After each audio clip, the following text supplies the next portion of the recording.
Shabbat Shalom, Shabbat Shalom, Shabbat Shalom, Shabbat Shalom.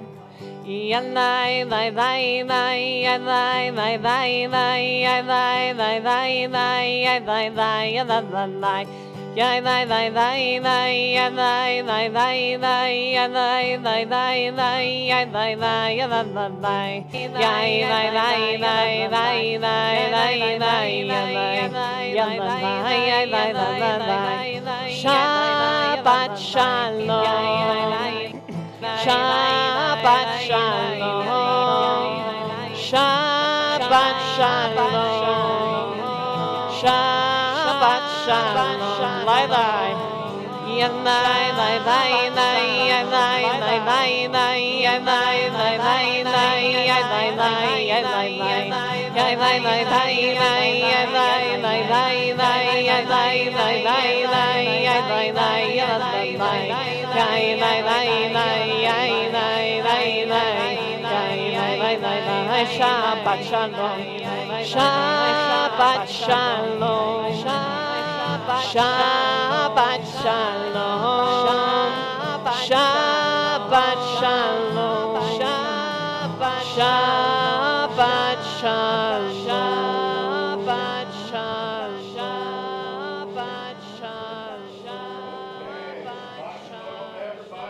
Shabbat Shalom, Shabbat Shalom, Shabbat Shalom, Shabbat Shalom. Is your mic on? Is your mic on? Mm-hmm. Oh, yep, there it is. Oh, yep, there it is. Oh, yep, there it is. Green light? On. Okay. All right, so I was saying to Rabbi Rachel that it has been a minute since a part of Friday night services in our chapel. But because we're in Georgia and it's Friday, that means that the weather is unpredictable. So every other evening it can be wonderful, but Friday it's unpredictable. So it's great to be here. It's great to be here. And just make sure your cell phones are off and your Apple Watches are still. Take a look at where our exits are. There, just in case we need them. Folks who are online, welcome. We are really excited to have you with us. If you reach in the seat in front of you, you're going to find your Mishkan Tefillah. Behind you. That's what I'm, well, either way. No, because then the front row gets stolen. Right, behind you. Good point. Behind you. Good point. Behind you. You'll find your Mishkan Tefillah. We'll call out the page first. You'll find that there's, of course, English and Hebrew and transliteration. I'll jump in on these. It's a great way. One of the things I love about the chapel is the acoustics are really good. So I don't really need to speak into the microphone, I don't think, unless somebody's saying to me, you need to speak into the microphone. How are we in the back? Okay, like this? Okay, and you just tell me otherwise if it changes. Okay, well, it is so good to be here together on Shabbat in the summertime. Rabbi Rachel and I, it's been also a moment since the two of us were up here, just the two of us together. Soloist Jessica Tillum is on vacation, and so we all just kind of fill in. We shuck and we jive. All right. So let's do this. Let's put our feet on the ground. And let's take a couple nice deep breaths together.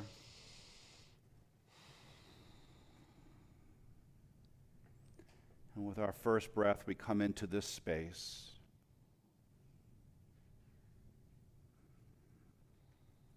With our next breath, we connect with Jews the world over, bringing in Shabbat.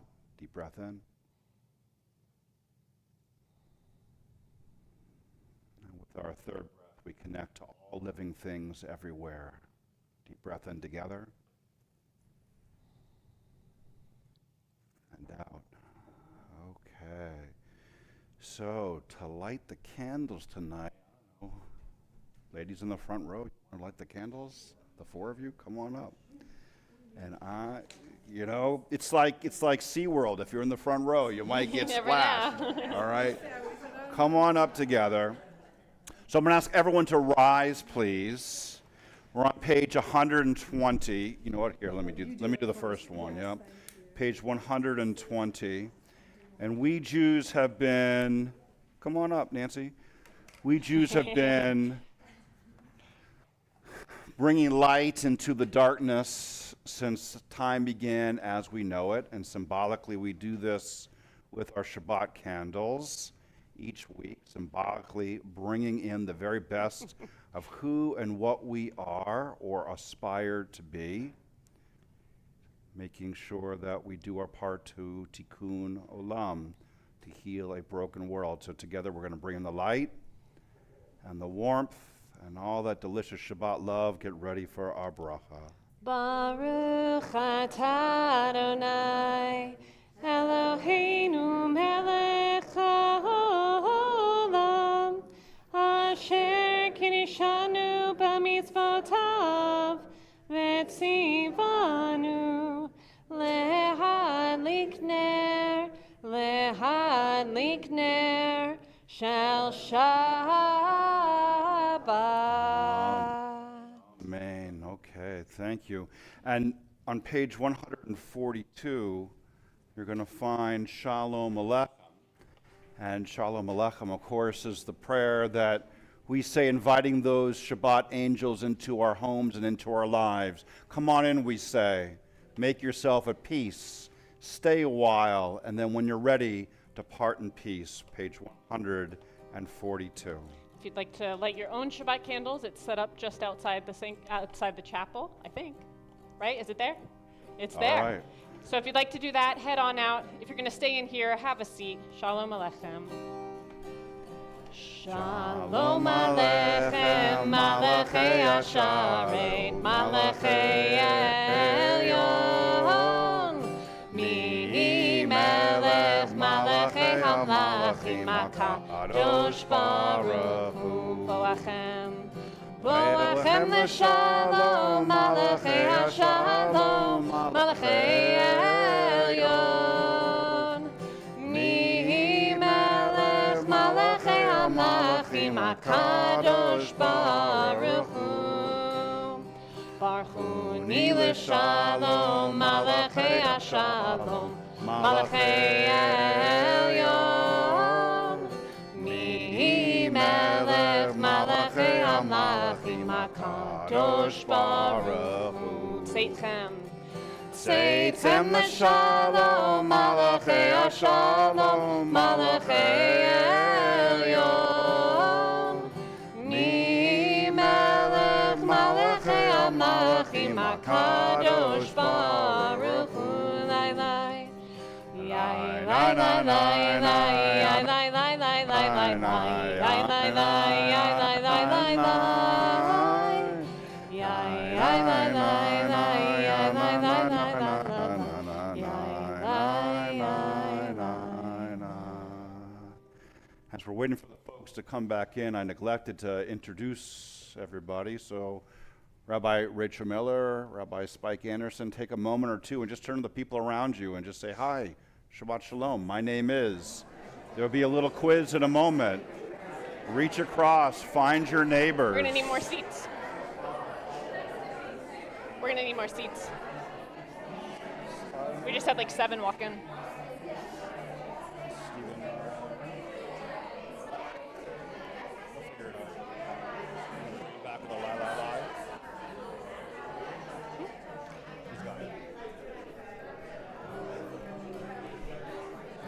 Lai lai lai lai, lai lai lai lai lai lai lai, lai lai lai, lai lai lai lai lai.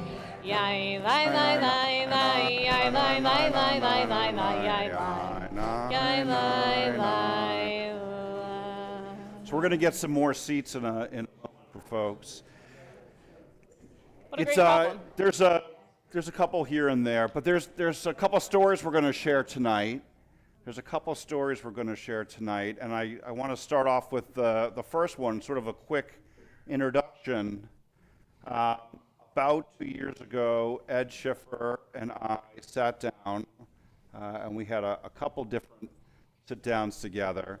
And Ed said, hey, I'd really like to brainstorm some ideas that we think might make a real difference in the lives of the people at the synagogue and for the life of the synagogue. And over a little bit of time, we came up with a couple ideas and narrowed it down on one in particular. And that one idea in particular was, what if, and this was a dream, what if after confirmation class is over, and confirmation is 2 years here, it's 9th and 10th grade, what if after the confirmation class was over, that the synagogue, through some private donations, sponsored mostly by Ed Schiffer, what if the confirmation class could go to Israel with one of their rabbis, or more than one of their rabbis? Would that make a big difference in their personal lives and the connections that they make with one another, the future of Temple Emanu-El, the Atlanta Jewish community, Judaism in general, and dare we say the world? And we said, sounds like a good idea. We should try it.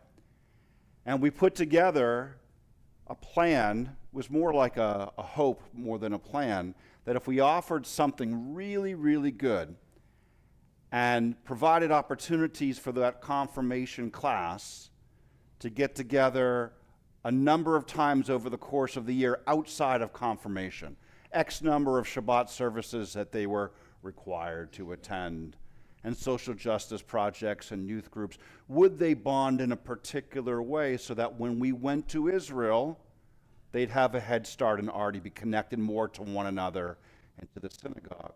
So what we'll be speaking about tonight, you can see I'm still tan from my trip. No, that's the Bahamas. We're going to talk a little bit about the experience, and a little bit about what we did and what was impactful, and a couple of who are on the trip are here, and I may just hand them a microphone at one point. You never know. I can be spontaneous like that. But we're going to share and also talk about the impact of this type of experience for individuals, families, a synagogue, and a community. It's no coincidence that I introduced this before L'Chadodi, which you'll find on 138. The L'Chadodi is the prayer that was devised by the Lurianic Kabbalists in Sfat, northern mountain city in Israel. And it welcomes Shabbat to the Jewish people as if the two were two parts of the same soul. Think of it as a cosmic soul, with the Jewish people waiting to connect to that other side of their soul, Shabbat, and Shabbat waiting for the Jewish people to complete it, like a bride and a groom coming together on a wedding day. Friends, L'Chadodi, page 138.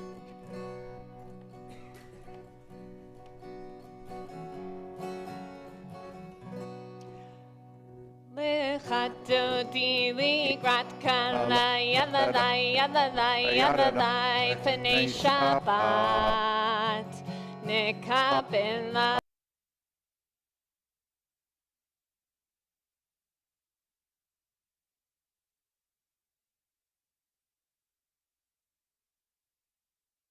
Nekabelai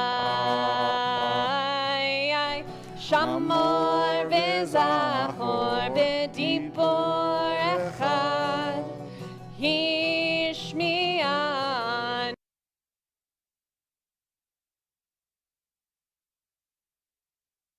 U'shmo echad L'shem u'tiferet v'leitim L'Chadodi L'Chadodi likrat kala yadadai yadadai yadadai p'nei Shabbat nekabelai L'Chadodi likrat kala yadadai yadadai yadadai p'nei Shabbat nekabelai. Verse 5 hitoreri, kiva ore kumiori, uri, shir daberi, kivod Adonai alayich, nigla lechadodi, lechadodi, likrat kala, yadadai, yadadai, yadadai, penei Shabbat. Nekabelai, lechadodi, likrat kala, yadadai, yadadai, yadadai, penei Shabbat. Nekabelai. Please rise and face the door. Boi v'shalom, ateret ba'ala, gam b'simcha u'v'tzohola, toch emunei am segula, boi chala, we face forward, lechadodi, likrat kala, yadadai, yadadai, yadadai, penei Shabbat. Nekabelai, lechadodi, likrat kala, yadadai, yadadai, yadadai, penei Shabbat. Nekabelai. We are warmed up. Page 6. Yai la lai lai lai lai lai lai lai. Yai la lai lai lai lai lai lai lai. Yai la lai lai lai lai. Yai la lai lai lai lai. Yai la lai lai lai lai lai lai lai. Yai la lai lai lai lai. Yai la lai lai lai lai. Yai la lai lai lai lai lai lai lai. Baruch Hu et Adonai HaMevorach.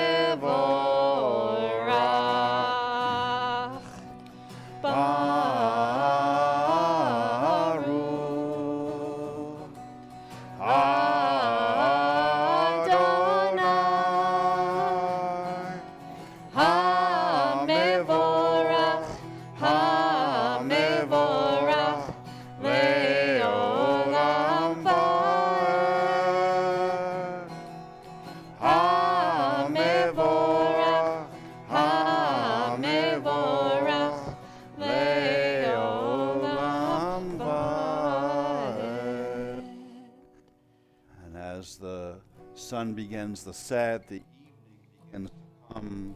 You'll find roll in the dark on your inside back cover. Roll into dark, roll into light. Night becomes day, day turns to night. Roll into dark, roll into light. Night becomes day, day turns to night. Boreyom v'layla,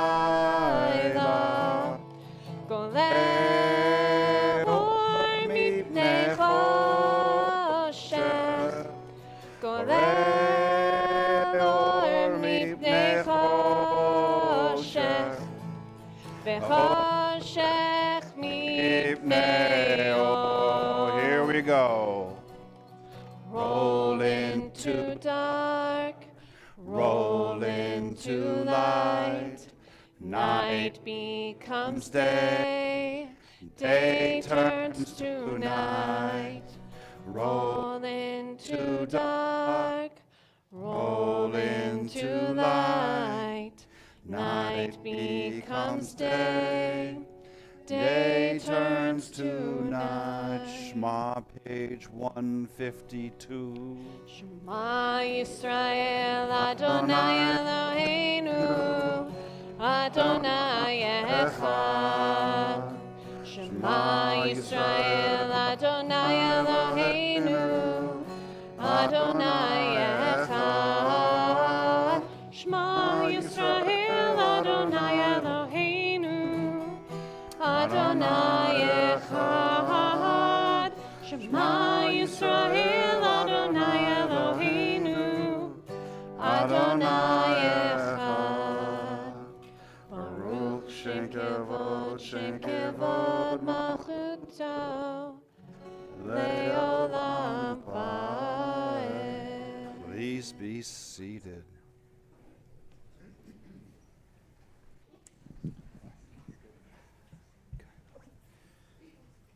V'ahavta you'll find on page 154.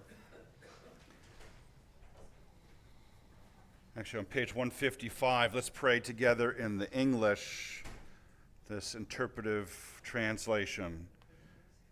Together, love your God with every heartbeat, with every breath, with every conscious act. Keep in mind the words I command you today. Teach them to your children. Talk about them at work, whether you're tired or you are rested. Let them guide the work of your hands. Keep them in the forefront of your vision. Do not leave them at the doorway of your house or outside your gate. They are reminders to do all of my mitzvot, so that you can be holy for God. I, Adonai, your God. I led you out of Egypt to become your God. I am Adonai, your God. Ve'ahavta et Adonai Elohecha bechol levacha ubechol nafshecha ubechol me'odecha ve'hayu hadvarim ha'ele asher anochi mitzavecha hayom al levavecha v'shinantam levanecha v'dibarta bam b'shivtecha b'veitecha uvlachtecha b'derech u'shachbecha uvekumecha u'shartam leot al yadecha v'hayu letotafot b'einecha uvtavtam al mezuzot beitecha u'visharecha Leman tizkeru v'asitem et kol mitzvotai v'tem kedoshim le'elohechem. Ani Adonai Elohechem asher hotzeiti etchem me'eretz Mitzrayim liot lachem Elohim. Ani Adonai Elohechem Adonai Elohechem emet. Page 159, we pray together in the English. Sing the song of men and women, joined in understanding and respect, the song of God's miracles, an earth protected and cherished, a gift for our children and the generations to come, the song of a land once ravished by war, now quiet and content, her soldiers home to leave no more, the song of a world redeemed, the song of peace. 158, Micha Mocha.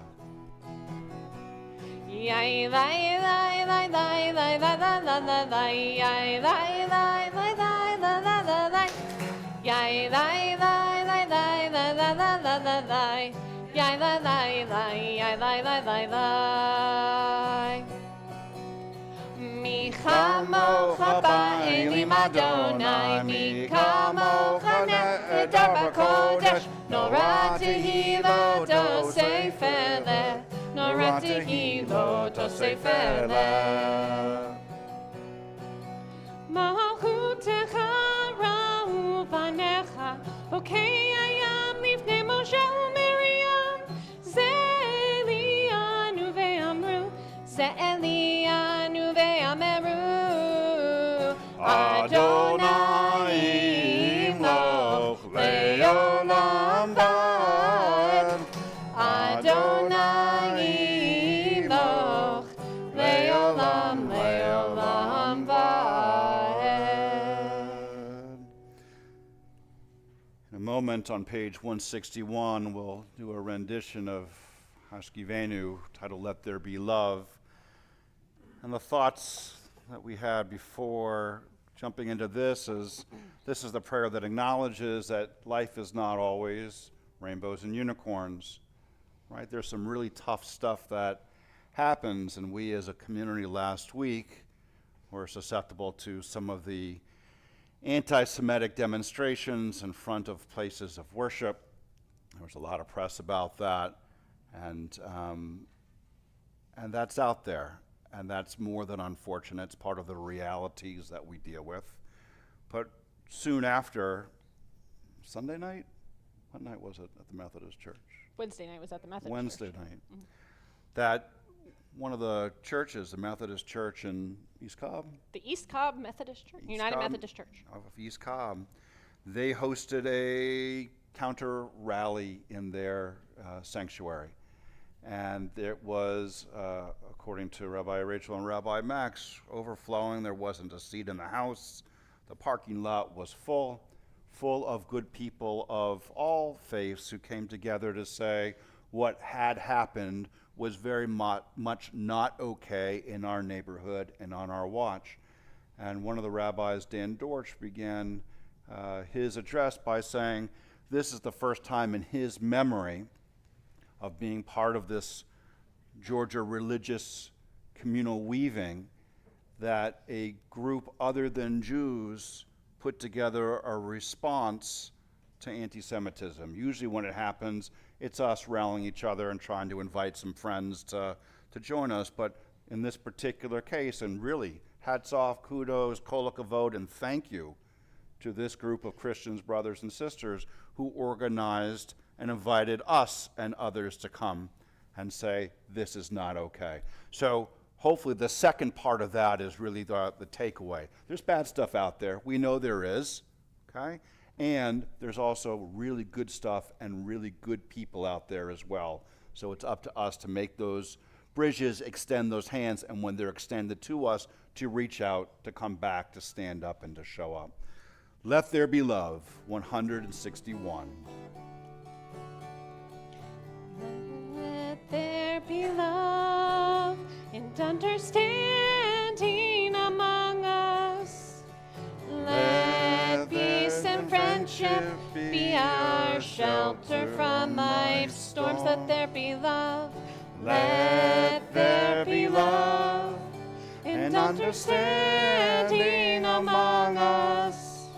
Let peace and friendship be our shelter from life's storms. Hashkivenu. Hashkivenu. Adonai Eloheinu. Hashkivenu. Leshalom.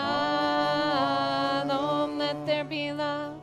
Let there be love and understanding among us. Let peace and friendship be our shelter from life's storms. 163 on the top. In the English, we pray together. We are a people in whom the past endures, in whom the present is inconceivable without moments gone by. The Exodus lasted a moment enduring forever. What happened once upon a time happens all the time. Vishamru, page 162. Vishamru b'nei Yisrael et ha-Shabbat la'asod et ha-Shabbat לדורותם ברית עולם. ושמרו בני ישראל את השבת לעשות את השבת לדורותם ברית עולם. ביני ובין בני ישראל אותי לעולם, אותי לעולם, אותי לעולם. ושמרו בני ישראל את השבת לעשות את השבת לדורותם ברית עולם. כי ששת ימים עשה אדוני את השמיים ואת הארץ, ושמרו בני ישראל את השבת, לעשות את השבת לדורותם ברית עולם. וביום השביעי שבת וינפש, שבת וינפש, שבת וינפש, ושמרו בני ישראל את השבת, לעשות את השבת לדורותם ברית עולם.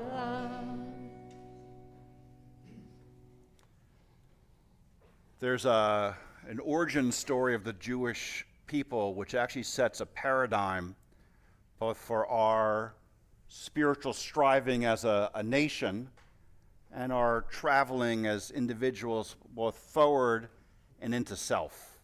That's a tall order. It comes from the parsha titled Lech Lecha, which means go forward into yourself. Midrash has it as Lechi Lach as well.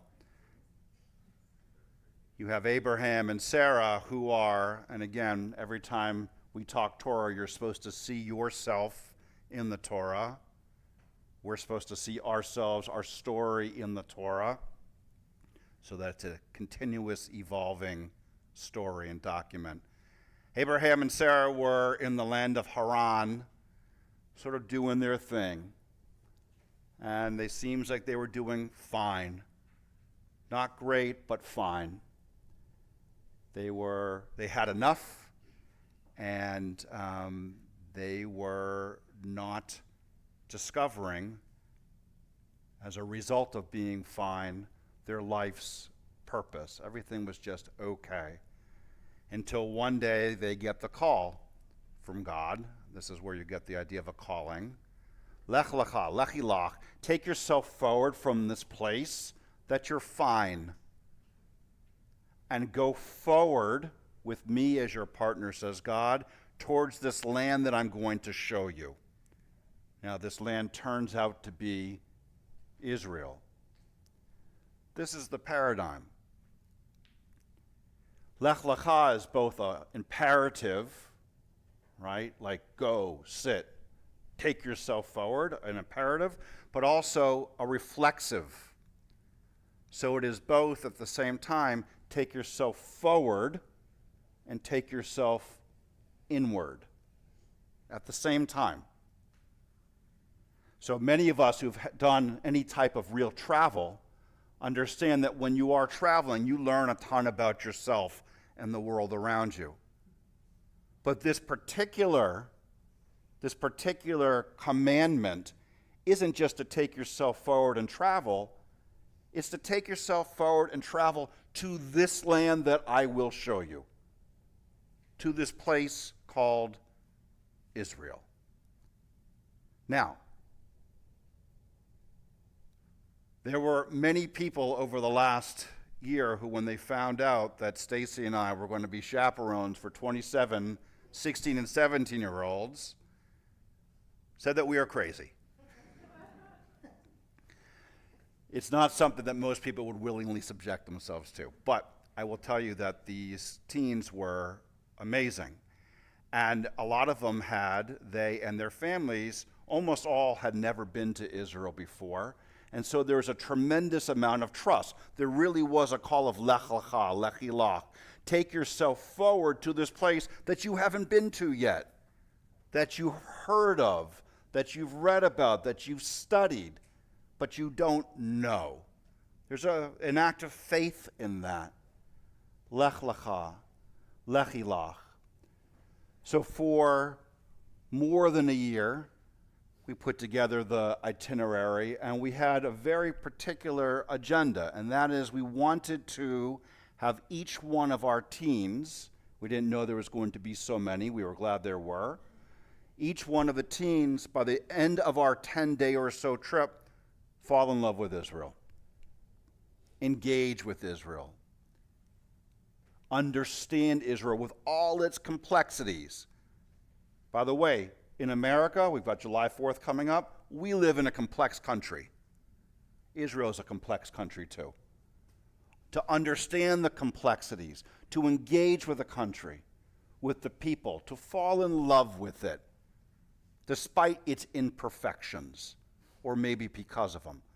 To understand their history, to connect to one another, to walk in the footsteps of their ancestors, to see that we are all Jews connected not just by history, but a destiny. That's a pretty tall order for a 10-day trip. So we spent time. We spent a lot of time putting together an itinerary, something that we hoped, because there is some jazz to this, we hoped that would allow them to connect to each other through bonding, that there would be a serious component of education, but also tons of fun. And as Stacy and I discovered, a trip with 16 and 17-year-olds is a very active trip. Very, very active. And that's also part of what made it fun, because it was so active. So this was a fairly tall order. And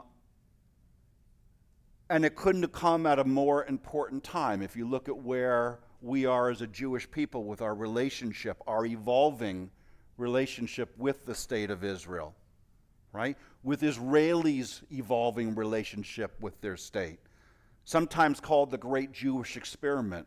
What happens when you put millions of Jews together from all different corners of the earth, give them a country? What will they come up with? What will they do? What won't they do? The Great Jewish Experiment. So to somehow tap into that as a group, as individuals, and to have every single one of them engage in the Lech Lecha, the Lech Ilach, the spiritual journey forward, the physical journey forward, and the spiritual journey inward, all at the same time. We flew through Toronto. Why? Because it saved a couple bucks times 27, and it added up. We flew through Toronto, and by the time we got to Israel, of course, everybody was sleepless and jet-lagged. So what did we do? We toured. Because they're 16 and 17, and we figured they could just power through it. And I'm going to share a couple of details about the different days, but the one that I want to share with you on this first particular day was perhaps the most awkward part of the whole trip. And that is that we went to this very ritzy part of Tel Aviv, this one particular neighborhood, to a dance studio run by a famous Israeli choreographer named Gaga. He had the name way before Lady Gaga. And he's famous. Now, I don't know that much about dance, but trust me, my wife tells me he's famous, so he's famous. Okay? And the type of dance that we did as a group of 27 teens plus Stacy and I in this room, there's no music, right? It's a lot of movement, sort of directed movement. We're required to look at one another. And you can imagine how awkward this would be under the best of circumstances. And it took a little while. The instructor got a little bit testy with us because there was a lot of laughing and giggling, but at some point the group got into it, until at the end of the sweaty hour, we sat down and he started unpacking with us. This Israeli in tights with his nose ring and his crazy clothing started unpacking with us. What is this form of dance? And one of the things that came up was, at least there is a thought, that this type of dance was reflective of the Israeli spirit, right? There's some loose structure to it, but there's a ton of innovation. There's some group work that happens, but there's a lot of individualistic movement. And it's very unorthodox, even though it somehow winds up working out. What a great way to start the trip. As one of the leaders, I also very much wanted them to get out of their comfort zone and to be comfortable getting out of their comfort zone, because I wanted them to be open to what was going to be happening, we hoped, over the next 10 days. So by the time we got back to our hostel that evening, everybody was really, really ready for sleep, all right? And that's what more or less we did. We did a room check every night. Stacy and I were putting in 17, 18-hour waking days, end over end over end, but it worked out very well. The next morning we woke up and we went and did an archaeological dig. And we were digging in these caverns, these caves of a city that the Maccabees had conquered thousands of years ago. And we're pulling up pottery shards and learning about the civilizations, one built on top of the next, We were literally digging into history. And there was a lot of laughter and a lot of teamwork as those chisels went up and down and the pottery shards were shaken. And everybody got to go home with some cleared pottery by the group, stuff that wasn't that important, okay? So from there, we spent time in the Tel Aviv markets. We went to the beach and got to see the vibrancy of Tel Aviv, right?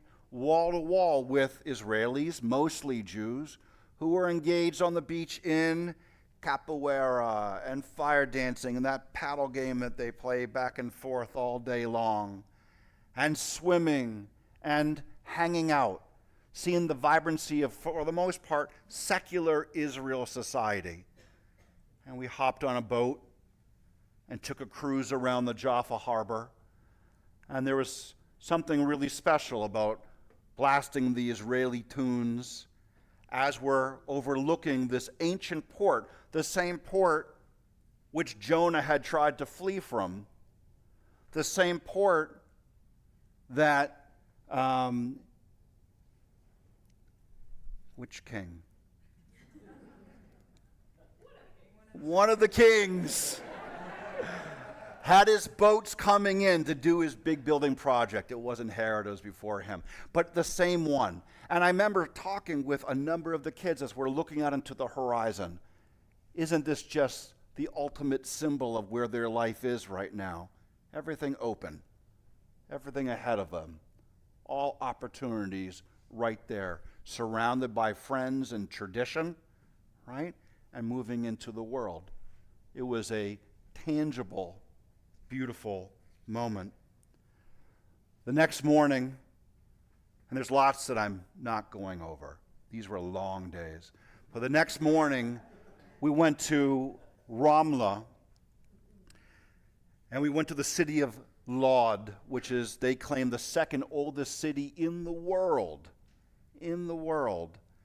And we looked at a mosaic that had been rescued recently with 2.5 million pieces to it, which is why they had built a building around the mosaic on the floor. That was fascinating, but that wasn't the most fascinating part of this piece of the adventure. Our tour guide was an Israeli Arab Muslim woman named Nashua, and I always remember that because it's also a city in New Hampshire. And afterwards, our guide, whose name was Tuvia, asked her if she would spend time with us and sit in a circle with us and talk to us about what was it like to be a minority in Israel. What was it like to be Muslim? What was it like to be a woman, right, in Israel? And she answered us pretty frankly. Most of her answers we could digest fairly easily.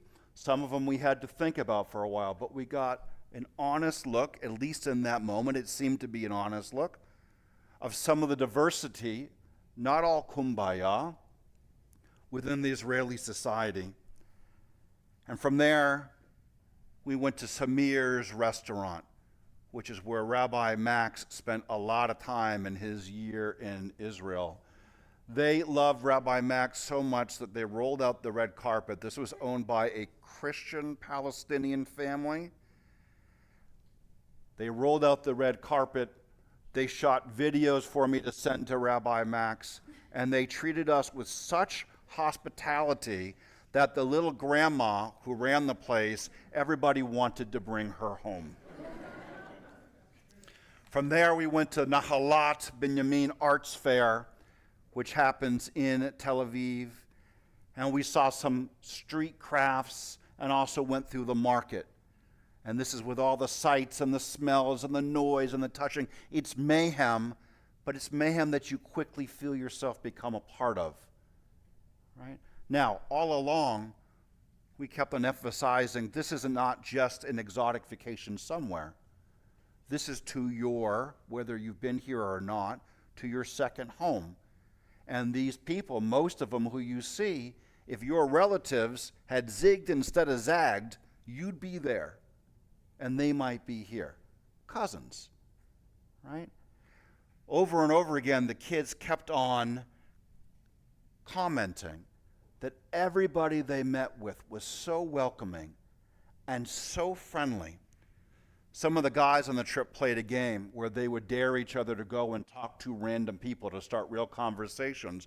And they had real conversations because the Israelis are not afraid to share, right?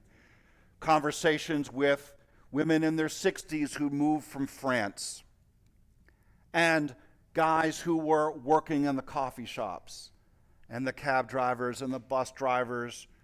Two of our young men had coffee with two young women who were wearing big guns on their backs, and that was a first for them, right? So all of this was, how do you get involved enough to understand that this thing is not just an idea, it is a vibrant, living lifestyle, state, country, dream. And the kids very quickly got into the living piece of it all. The next morning, we went to Caesarea.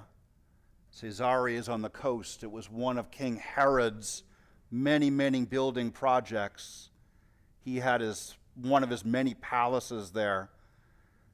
It has one of the most beautiful restored theaters, not amphitheaters, right? Theaters. And they also have a hippodrome that's been restored. Think of Ben-Hur with the horse racing. You can cruise around. But that wasn't the exciting part for us. I mean, that was exciting. But what's most exciting is that they just this last year opened it up so that you can put on snorkel equipment and snorkel over the ruins that have not yet been fully excavated. This has just opened up. Now, what was exciting about this, one, we did it. Two, for most of the kids, this is their first time snorkeling. And it wasn't the easiest snorkeling. So again, getting out of their comfort zone, doing this together, snorkeling over ruins that were not hundreds, thousands of years old, and doing this together. From there, we went to a Druze village. The Druze are a minority group in Israel who are, by their religious doctrine, extremely patriotic, not just to the secular country that they're in, but to Israel specifically. They serve in the IDF. A lot of them serve in those special Fauda-type units because they look and speak the part. We had a fascinating conversation with a young Druze gentleman right after lunch who spoke to us as much as he was able to or allowed to about their religion, which is all about reincarnation, right? And the kids had lots and lots of questions for him about the religion, but the other piece of the religion is if you know, you're not supposed to tell. It's a secret. So most of his answers either were, I don't know, or I can't tell you. But it was still fascinating, again, to see a different aspect of this society, right, in this Druze village. From there, we went to Zichron Yaakov, and we met with a gentleman named Ofer Eden. And Ofer had served in one of the battle units during the Yom Kippur War and had lost an arm and partial use of his other hand. And his was an inspirational story of how he continued in his ups and downs, having had his life and physique and psyche and social life totally changed by this war and the incident, but he welcomed us into his home. He shared his story, and he inspired us, meaning another aspect of Israeli society. The next morning, we went to the Syrian border, and we talked to Captain Yaakov Selavan. Now, Yaakov Selavan, young guy, maybe in his late 20s, and he had just been on a week-long mission where he told us that he had gotten a total of 10 hours sleep.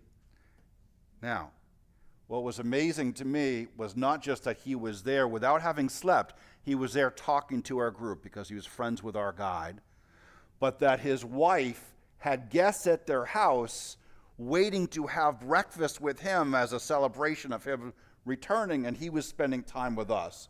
And she kept on calling him, and you could see him sweating as he was, yes, dear, just a couple more minutes, right? But he really wanted to spend time with us. He told us some of the stories of the Yom Kippur War, including one particular battle and sort of Alamo-type holdout that happened there. And then we as a group got to explore with him a bunker. And this is a big bunker that the IDF has created so that some of the specialized soldiers in the IDF can get accustomed to operating in the dark, in tunnels, so that they can combat tunnel warfare with the enemy trying to burrow under the Israeli border to do harm. So we had this fascinating exercise where everybody put their hand on the shoulder of the person in front of them. All the lights were out. There was no light. And we spent a good 40 minutes weaving our way through this bunker until we got to this one particular room where we were allowed to turn on the lights from our flashlight. He finished the story that he told. And we came out with not just an understanding of the war, okay, but the trust that these soldiers had to have for one another and the extreme circumstances that they had to put themselves through in order to protect what was all around us, and that was the villages and kibbutzim that they were protecting. That was a pretty bonding experience. Yeah. From there, we went to the mighty Jordan River. And the mighty Jordan River is about a fifth the size of the mighty Chattahoochee. And what I loved about this, I've been on the Jordan many, many times on these trips, and you're rafting, you're essentially tubing down the Jordan. And they tell you all the rules when you go in, but I know that the rules aren't really rules. And as soon as we launched, I jumped from one boat to the next boat. And pretty soon our kids were switching boats very quickly. And then I looked and saw that some of our kids were on boats with groups that weren't ours. There's this one great scene where there's a group of Palestinian women with their head covered, and they were sort of stuck in the reeds. And one of the girls on our trip jumped out of our boat, and she walked over and she pulled them out. And then I think jumped on their boat, and then another boat, and there was oars that were stolen. But this again, it was bonding, and it was beautiful, and you saw all types of people coming through, right? What also, and this is a little bit softer, most of the kids, even though they'd been in confirmation for 2 years, meaning that I got them, close to 32 times a year for 2 straight years, a lot of them didn't know each other very well. Right, despite my efforts. And so to see the bonding that happened and the different friend groups beginning to meld very quickly. We also rotated the rooms fairly often, and we had all sorts of tactics that we did to make sure that people got close to each other. But this is the type of thing, hopping raft to raft on the mighty Jordan River, that everybody came out of it, and I said, okay, I think we're finally there. I think we're finally a group. But at this point, we go to Sfat, the northern city that Lachadodi was created in, and we saw a Kabbalistic glass blowing by Shevachaya. There's all sorts of mysticism associated with the different levels of soul and the different levels of God's breath, all relating to glass blowing, the intention, I'm thinking about it, the breath in, getting ready to do something, the beginning of letting it out, and then the full extension of the breath to create something from nothing, right? So she did a wonderful job in Sfat, this blue mountain city.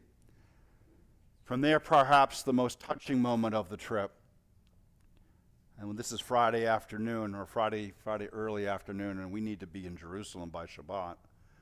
But we took the time to go to the Lebanese border, and we met with a group of soldiers from the tank unit. And these were soldiers who were a year or two older than our kids. And we had each one of them, they came off as not macho, but shy.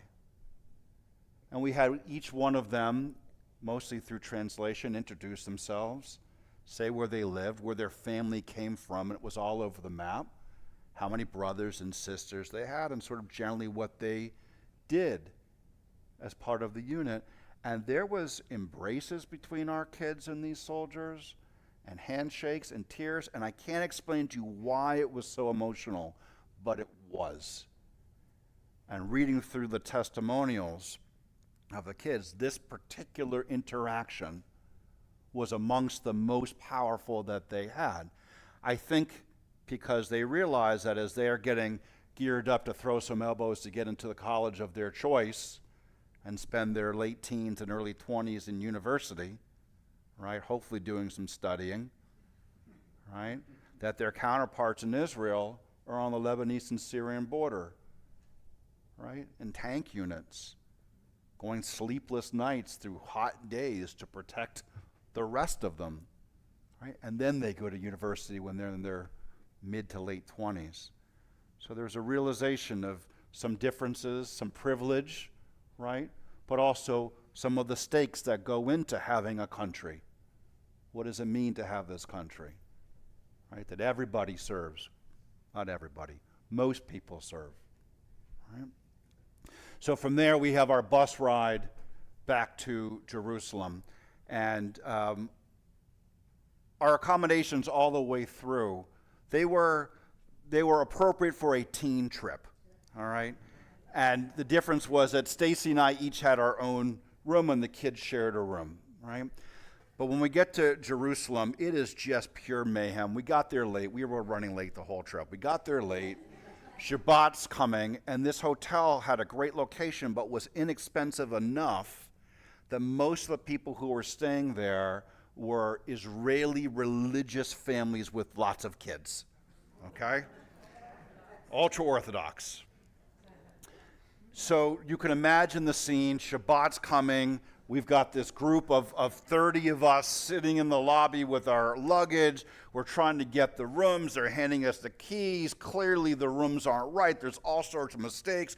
We're trying to fight with them while everybody else is trying to fight with them. It was a scene. We quickly enough, we get the kids their rooms. Okay, Stacy gets her room, and there's only one problem. We're one room short. So the hotel clerk says to me, "Alti dagi, don't worry.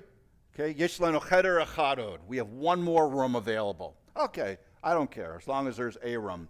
Well, it turns out that the reason this room was available is because it was a mess. This room had not been stayed in a very, very long time. Didn't matter. I'll get to the room part in a second. Quick change. We give everybody, our original plan was 2 hours to take your time, get ready, Shabbat. Nope, 25 minutes. Everybody be back down here. So everybody gets ready, come down. We take the bus over to the Kotel, okay, the wall. And we go to Robinson's Arch. We go to the egalitarian section for a moment, walking through the Jerusalem streets to get there. And then we start making our way over to the Kotel. And we explained to the kids that wherever you are in the world, every synagogue faces Israel. Here in the West, we face east. If you're on the other side of the world, you face the other side. And if you're in Israel, you face Jerusalem. And if you're in Jerusalem, you face the Kotel. And so we went to the section of wall, the outermost remnants of King Solomon's, courtyard of his temple, okay, the temple, and put our hands on the place where all of our prayers are focused. Not just our prayers, the Jewish prayers throughout the world are focused on this one particular place. And that's where we were.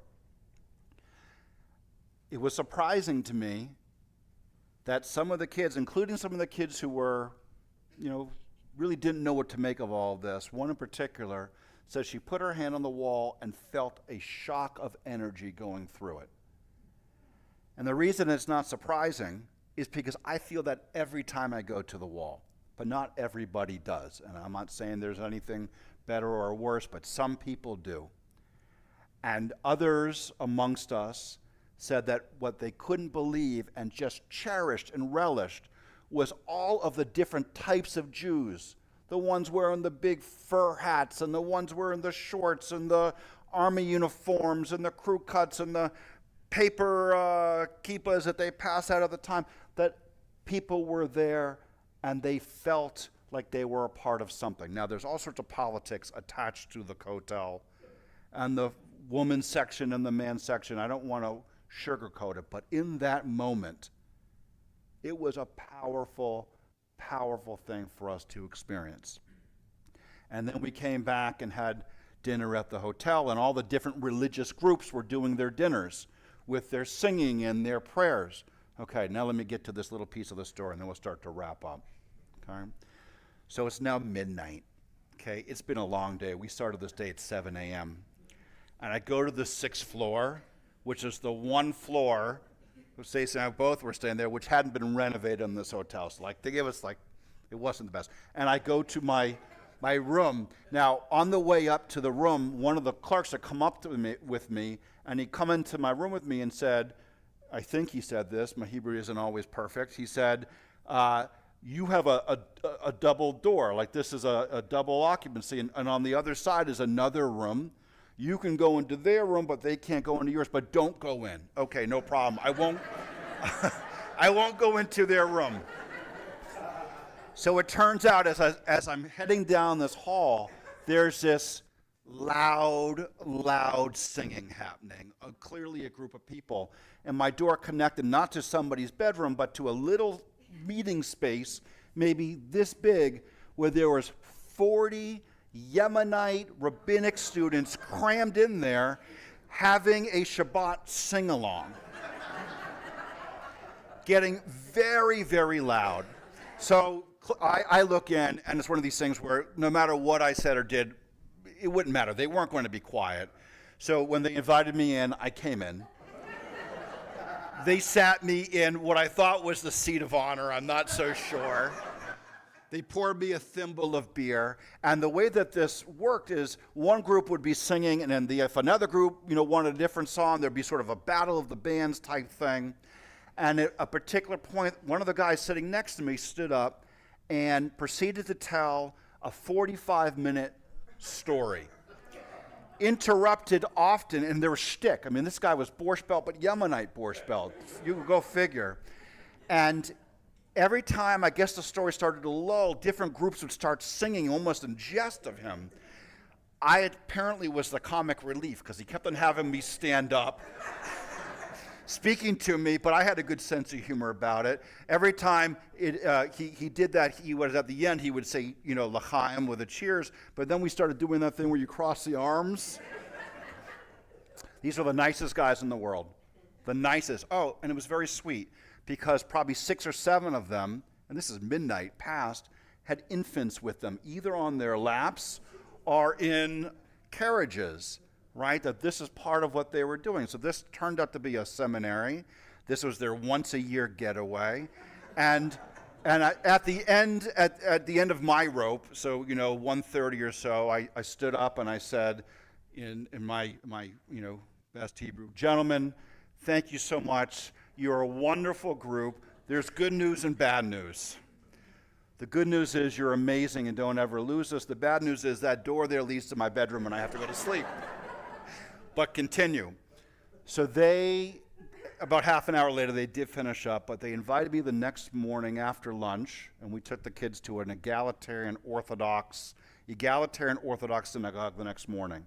So men and women sitting separately with sort of a mosquito netting mechitza down the middle, the Torah in the middle, and the first aliyah from the woman's side, and the second aliyah from the men's side, and so on and so forth.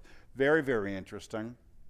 But after that, I went and joined these Yemenite rabbinic students, again, for singing after lunch. I brought my son, and before Havdalah, we did it yet again, and this time I brought some more of the kids, right? So this itself was worth the price of admission.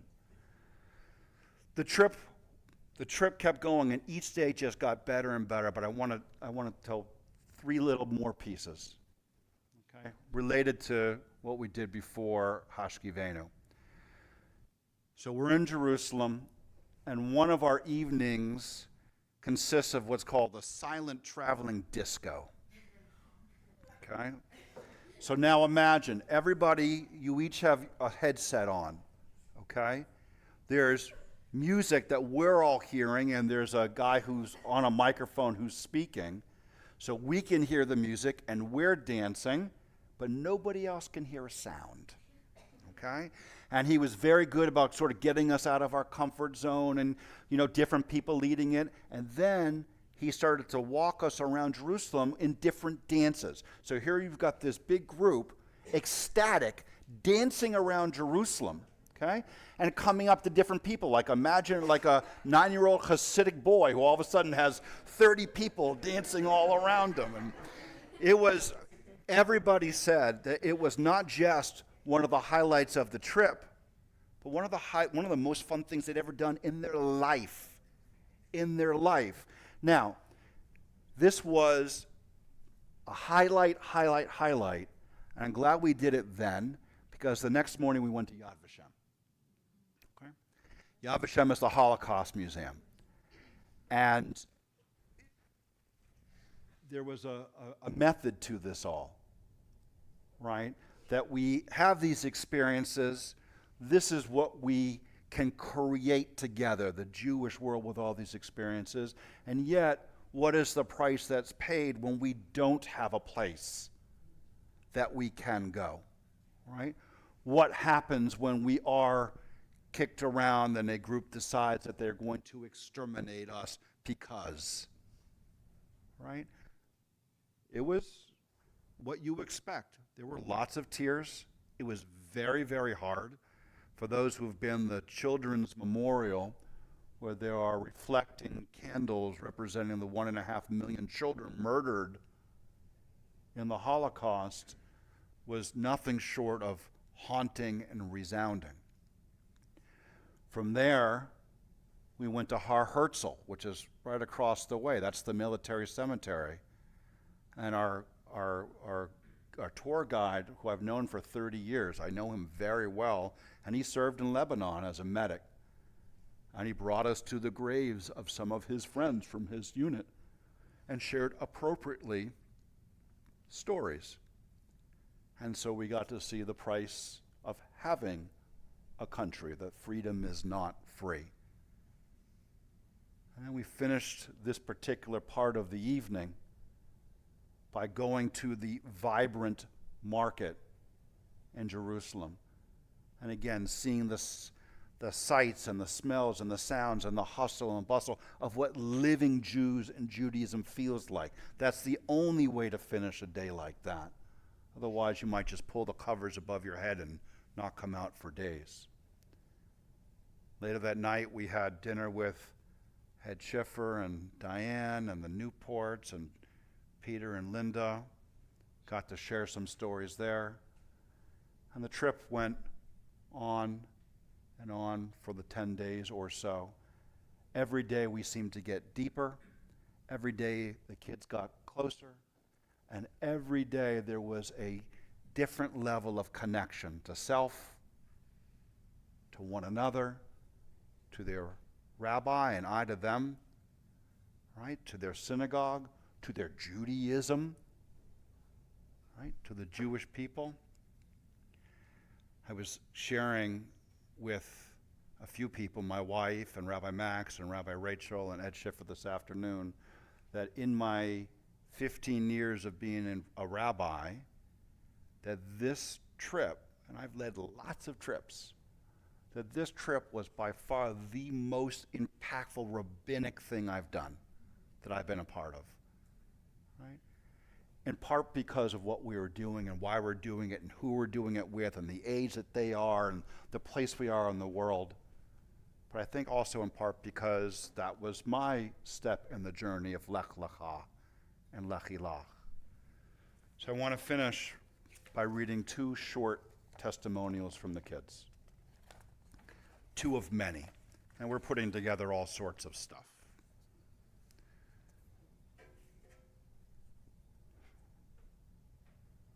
Here's the first one. The 2023 Schiffer Teen Israel trip was the most incredible trip I've ever been on. This trip was full of amazing activities and many learning experiences. Every day I felt that I grew as a person and learned more about the land and people I came from. The trip didn't only bring me more of a connection to the land, but a connection to my people. I found a new understanding of what it means to actually be Jewish. My favorite activity was hiking Nahalat El Al. This hike displayed the natural beauty of Israel and gave me time to reflect. Going to Israel made me feel at home. This is something I wish everyone could experience. It's a sense of safety and love that you never knew you could have. Here's the second one.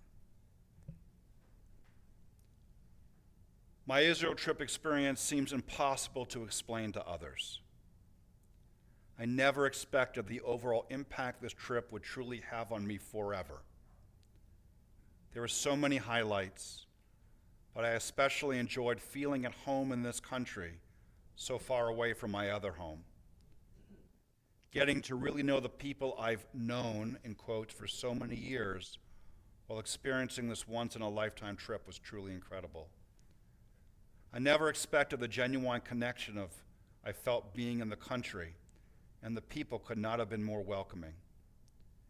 Experiencing the true pride the people have for their country is something I'll never forget. After this trip, I'm taking away true gratitude for Judaism, more than I ever have. This trip allowed me to truly feel proud, all in caps, to be Jewish. Being the majority rather than the minority, and the ability to be so openly Jewish was such a weird but comforting feeling. Learning about the culture, and especially the IDF, was so much more meaningful physically being there. I have such a different outlook and respect now after being in Israel, and I cannot wait, all in caps, to go back. Success. All right. Because it's summer and we're all together, any questions? In all seriousness, any questions about any of this? Well, yes, we have a couple offers for chaperones. All right. Well, Rabbi Rachel, if you'll come on up and we'll have everybody rise, and we'll get ready for our Amidah. What's that? Do Adonai so that's going to silent? Or? Yeah. No, let's do the whole thing. Get ready for our Amidah. Our Amidah is in the name of our forefathers and our foremothers, on whom their merit, their zchut, we each are able to be here. That's page 164. Adonai sefatai tiftachu fi ki tehilatecha. Adonai, open up my lips that my mouth may declare your praise. Baruch atah Adonai, Eloheinu v'Elohei Avotenu v'Imotenu, Elohei Avraham, Elohei Yitzchak, v'Elohei Yaakov, Elohei Sarah, Elohei Rivka, Elohei Rachel, v'Elohei Leah. Ha'el Hagadol, Hagibor v'Hanora, El Elyon, Gomel Chasadim Tovim, v'Konei HaKol, V'zocher chastei avot v'imahot, u'mevi gula livnei b'neihem, leman shemo be'ahava, melech ozer u'moshiach u'magen. Baruch atah Adonai, Magen Avraham Bezrat Sarah. Atah gibor le'olam Adonai, Mechaye hakol atah Rab Loshia, Morid hatal, Mechakel chaim bechesed, Mechaye hakol berachamim rabim, Tomech noflim verofei cholim, Umatir asurim, Umekayem emunato lishenei afar, Micha mocha ba'al gevurot, Umidom elach, Melech meimid umechaye, Umatzmiach Yeshua, V'ne'eman ata l'chayot hakol, Baruch atah Adonai mechaye hakol. Atah kadosh shimcha kadosh, u'kadoshim b'chol yom yahalucha selah. Baruch atah Adonai ha'el hakadosh. We continue our Amidah silently, either with the words of your prayer book or the words of your heart. And when you feel your prayer is completed, we encourage you to have a seat.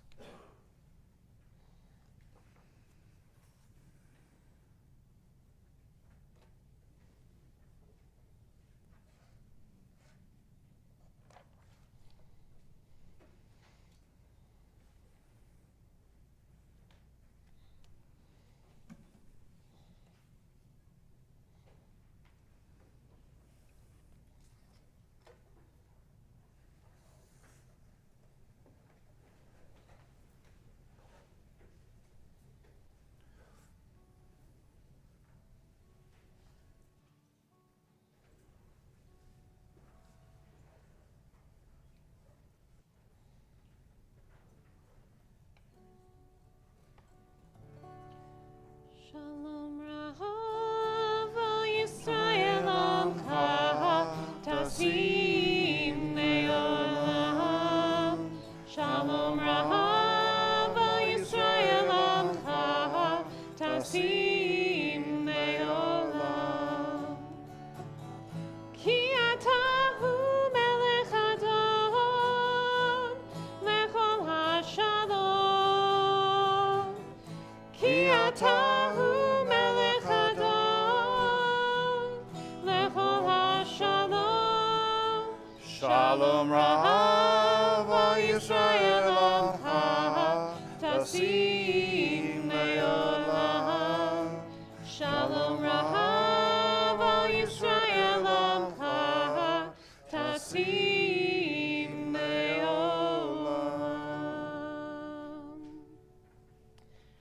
So I think tonight Rabbi Spike took care of all of our Shehechianu moments. He knocked them all out. So we're going to move into preparing for Misha Berach. And so that means preparing for taking a second to set aside time to call to mind the folks that we're thinking of who are in need of healing, those in need of healing for body, mind, soul, relationship. And so we are especially thinking of on the Shabbat, Rav Gilbert, Brenda Grazier, Chaim Ben Sarah, Meir Ben Rachmiel Vedina, Alvin Levy, Kashka Muskogee, Dick Needle, Harvey Apple, Dana Weber, Audrey Winograd, Karen Singer, Ken Schiffer, Karnina Michal, Bat Yitzhak Vitova, Jennifer Herman, Neil Schwartz, Bat Abigail Pesach, Jordan Miller Mandel, Jeffrey Crispo, Mark Lodinger, Ashley Bearfield, and Jerome Weinstein. If there's somebody that you are praying for this Shabbat, I encourage you to share that name. Give me a little hand as my eyes pass over the room. Thank you. Thank you. Thank you. Thank you. Thank you. Thanks.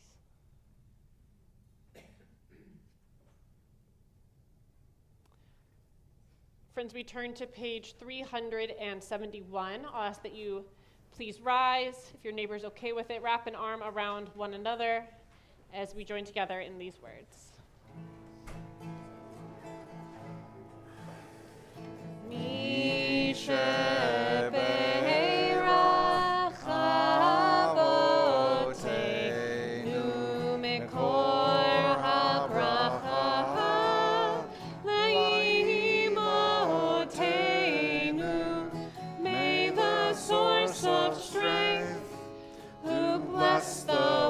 Before us, help us find the courage to make our lives a blessing, and let us say, Amen. Mi sheberach imotenu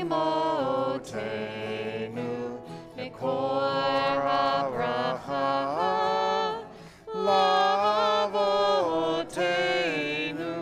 Bless those in need of healing with refuah shlema, the renewal of body, the renewal of spirit, and let us say, Amen. Friends, we'll remain standing for Kiddush. If you went on the Israel trip that we were just talking about, if you could come on forward. There is at least two under the age of bar mitzvah. You guys come up too. Okay, but if you went on the Israel trip or you're under the age of bar mitzvah or bat mitzvah, come on up. Don't be shy. You're being shy. Come on. Come on. Friends, we're on page 123. Baruch atah Adonai Eloheinu melech haolam borei puri hagafen. Baruch atah Adonai Eloheinu melech haolam asher kiddushanu b'mitzvotav v'ratzavanu v'shabbat kodsho v'avav ratzon chichilanu zikaron l'maaseh b'reishit Ki hu yom techila lamikore kodesh zecher l'tziat Mitzrayim Ki vanu v'charta ve'otanu kidashta mikol ha'amim v'shabbat kodshecha ve'ahava uvratzon Chaltanu, Baruch atah Adonai, Mikadesh HaShabbat. Amen. L'chaim the bracha. All right, let's have this crew open the ark. Everybody else, page 586. Open the ark. Aleinu l'shabeach. You want to go help?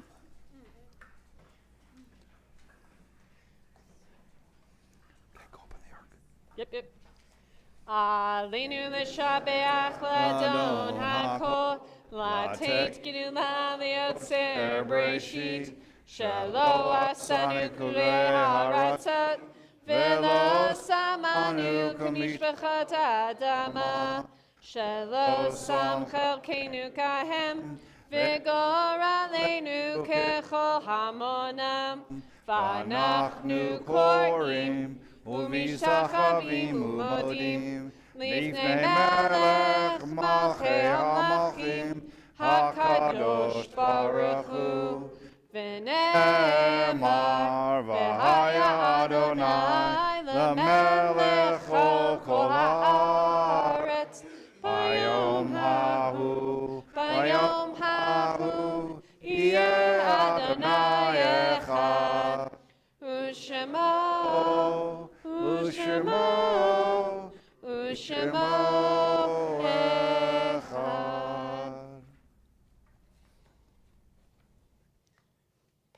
Please be seated.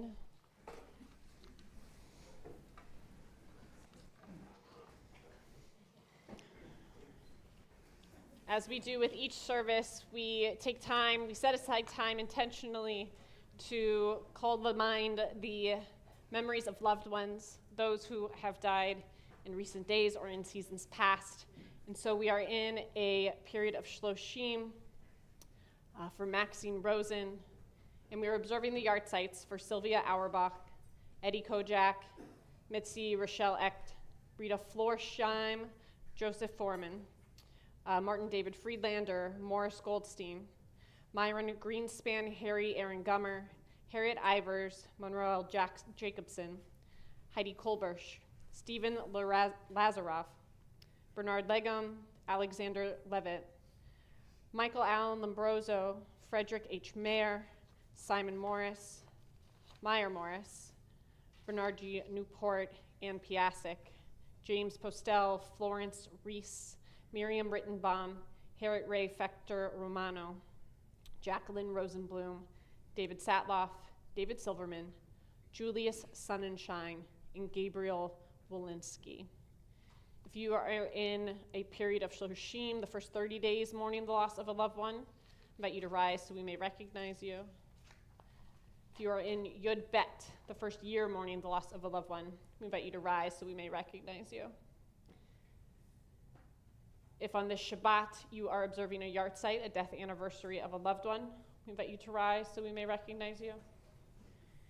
And if it is your custom to rise for Mourner's Kaddish, as it is here at Temple Emanu-El, we ask that you do so now.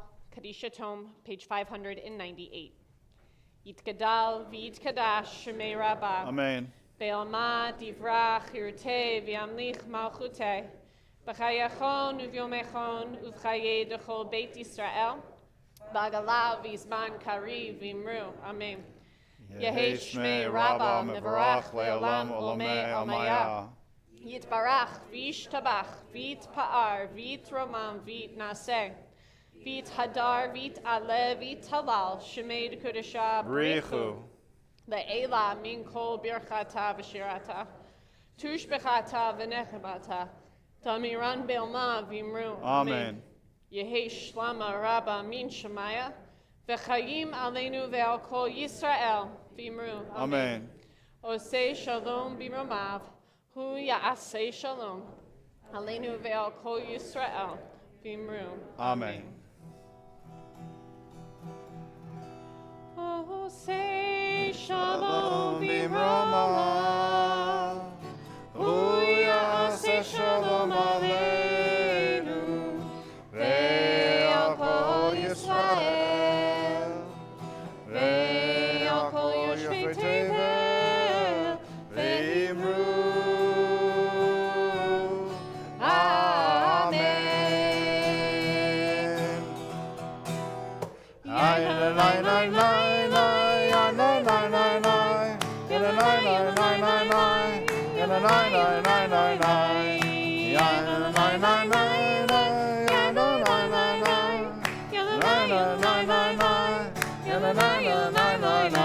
Oh, say shalom b'mroma,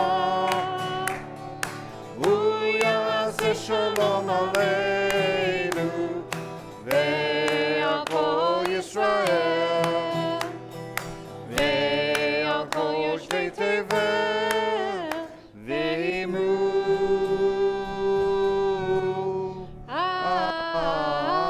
Amen. Voila, chala. Baruch atah Adonai Eloheinu melech haolam, hamotzi lechem min haaretz.